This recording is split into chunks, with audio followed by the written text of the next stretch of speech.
Hello everyone, and welcome to Toronto, Canada, where today we're going to be playing the disc golf course at Marilyn Bell Park.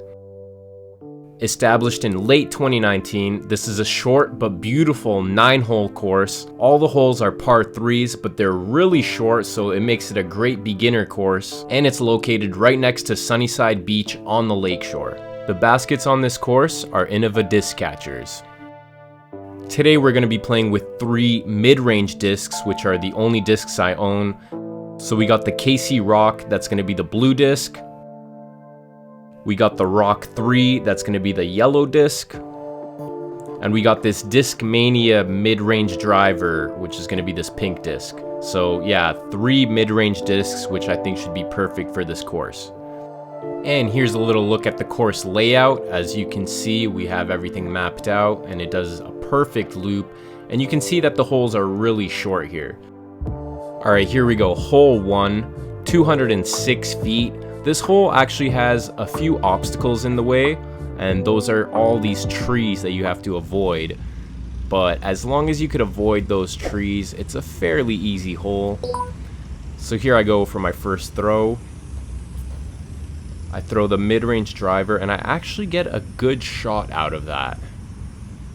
Avoided all the trees, and here I am going for birdie. It's a little bit further than I'd like it, but I think if I get it right, I can overshoot it. And so I wasn't happy with that. I wanted to take a second throw just to make sure I don't suck. And it turns out I suck. So here I am where the first disc landed, saving the par, get the par. So we're gonna start this round off with a par. Alright, hole 2, 206 feet. This hole is notorious for having people picnicking under all of these trees. And I got pretty lucky this time. No one is in my way. So here we go, first throw. I actually get the best throw I've ever gotten on this hole. I mean, just look at that. That is a perfect look at birdie, even though we could still choke up on that. We all know everyone that chokes up from that distance. So here we go, shooting for birdie right now. And we drain it. That's the first birdie of the round.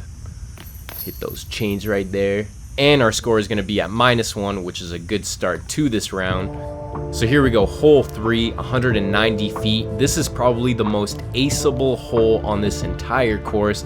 I mean, just look how open that is. You only have the 2 trees in the way. So I know I'm going to get a good score on this hole for sure. And I have no clue what the hell that was right there. I mean, that just took a strong hit to my ego. I picked up a second disc. I'm like, no way. I got to get a good throw on this hole before I go. So I throw the second disc and it goes and just starts fading right back to the left, the same spot where the first disc is. I pick up the third disc, I start aiming super right with it. There's no way I could go left with it. I throw it, I get into a roller, and it just rolls to the left, and it rolls to the exact same spot where the first 2 discs land. So it was meant to be that I have to throw from there. Here I am throwing where the first disc landed, so I mean, this is a pretty far putt. I don't even know if this counts as a putt. This is a solid throw. And I just go a little bit too high with it. I think if I went a little bit lower, it may have gone in. So here we are saving the par right now. And we saved the par, and I mean, that distance, you could choke up from that distance, you know.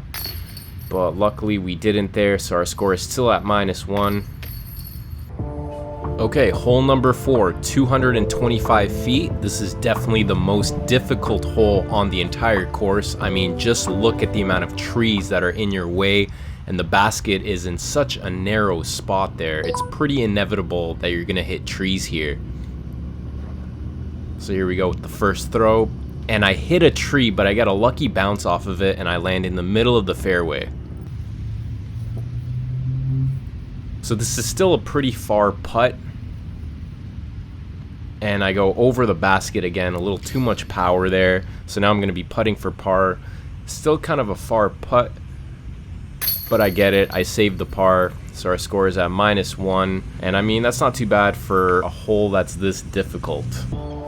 And walking on over to hole number 5, I mean, you can't help but just look around and take in how beautiful the scenery is. I mean, just look at these geese.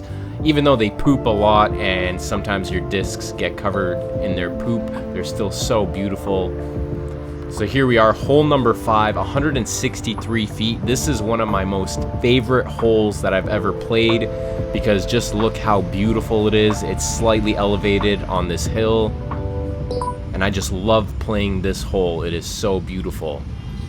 So here we go, first throw. I get a little bit of wobble on that release. I don't know what I'm doing wrong. Maybe you guys could help me in the comments section.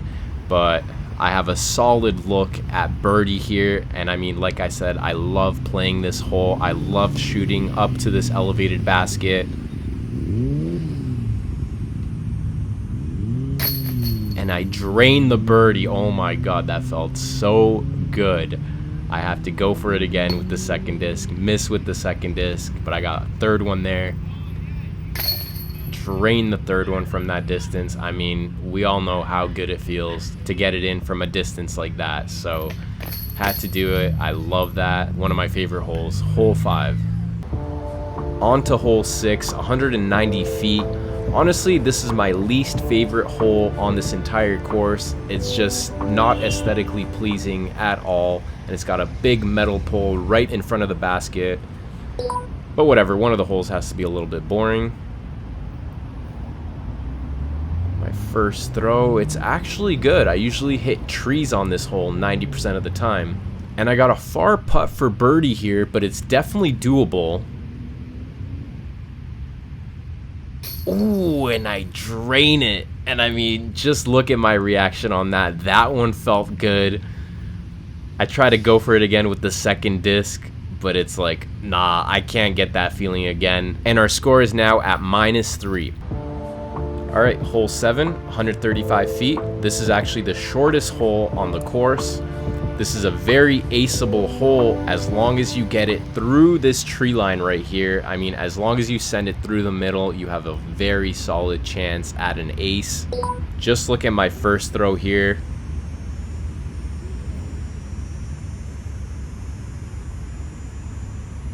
Honestly, I thought that was going in. I was like, no way, this is gonna be on camera. Upon further inspection, I mean, I think I wasn't really that close to it. The perspective kind of tripped me out there, but still a very easy look at birdie right there. And I get the easy birdie.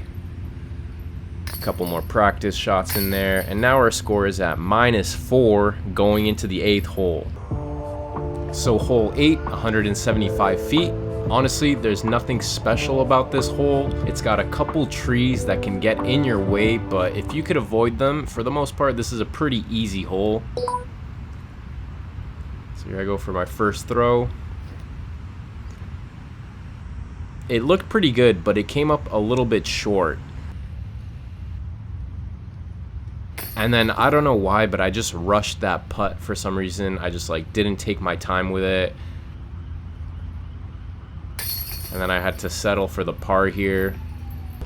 And we made it to hole 9, the final hole, 195 feet. This hole is very similar to the last one, with the basket being placed a little bit different. Not too many trees in the way. As long as you go from left to right, your disc should be okay.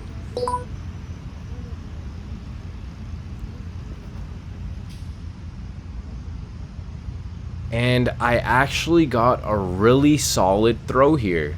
I mean, I was really happy with where that landed.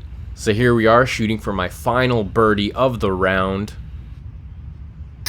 And I just get it in. I almost hit the top there, almost got robbed, but I got it in. We're ending the round off with a -5. That's honestly the best score I've ever had on this course. I don't know if that's just because I was filming or what, but I want to thank you guys for watching this. This was a lot of fun to make, and hopefully I do more of them. So make sure you subscribe to this channel because I'm going to be posting a lot of disc golf stuff on it, and maybe I'll be hitting some other courses and making disc golf vlogs just like this. So make sure you subscribe so you don't miss any of them. Thanks for watching, guys. See you in the next one. Peace.